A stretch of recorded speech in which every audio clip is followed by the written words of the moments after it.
اسلام کی تاریخ انتہائی دردناک ہے۔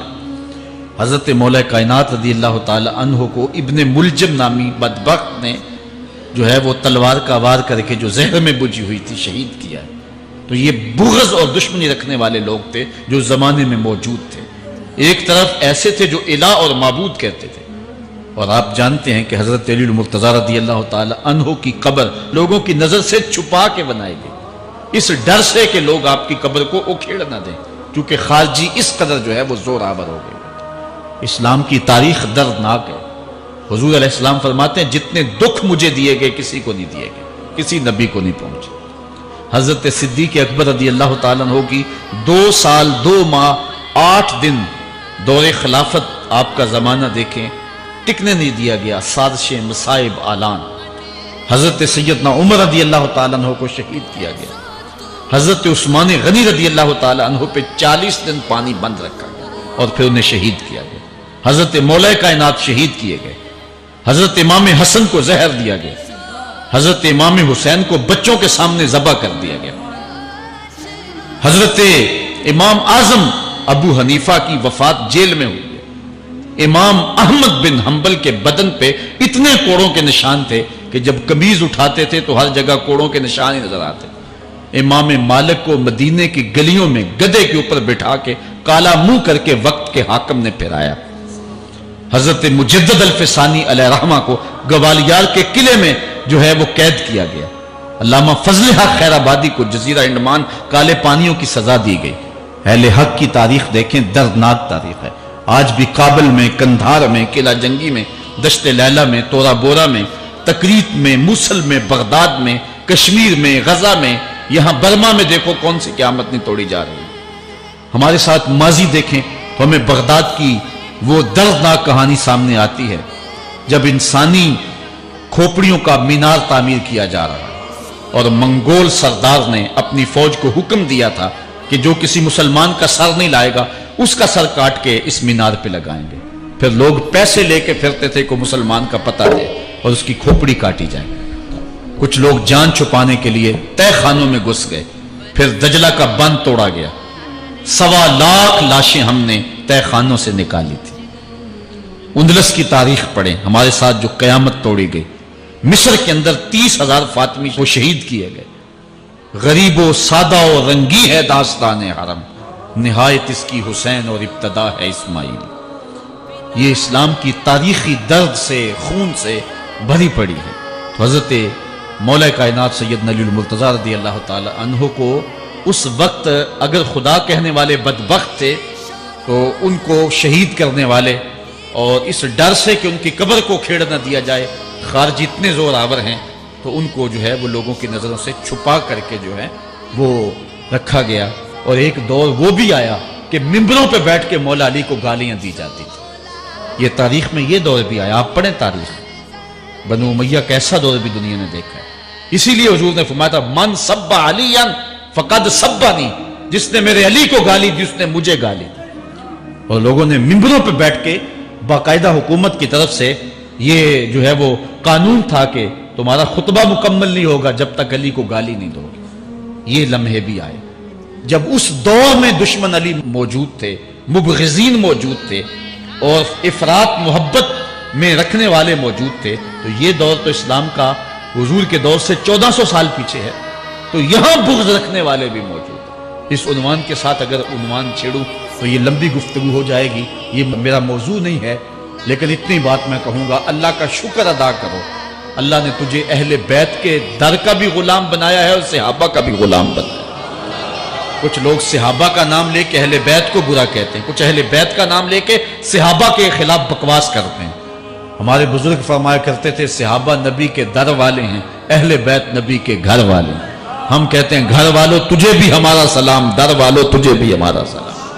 ہم در والوں کو بھی سلام کرتے ہیں، گھر والوں کو بھی سلام کرتے ہیں۔ کسی نے حضور خطیب الاسلام سے پوچھا تھا کہ حضرت عائشہ افضل ہیں یا حضرت فاطمہ افضل ہیں؟ پوچھنے والے نے تو صاحبزادہ کو پھنسانا چاہا تھا، لیکن جن کے عقیدے صاف ہیں وہ پھنستے نہیں ہیں، ان کے عقیدے واضح ہوتے ہیں۔ تو حضرت صاحبزادہ نے فرمایا کہ میاں اگر دیکھو بیٹی ہونے کی حیثیت سے تو فاطمہ بیٹی ہے نبی کی اور عائشہ بیٹی ہے ابو بکر کی،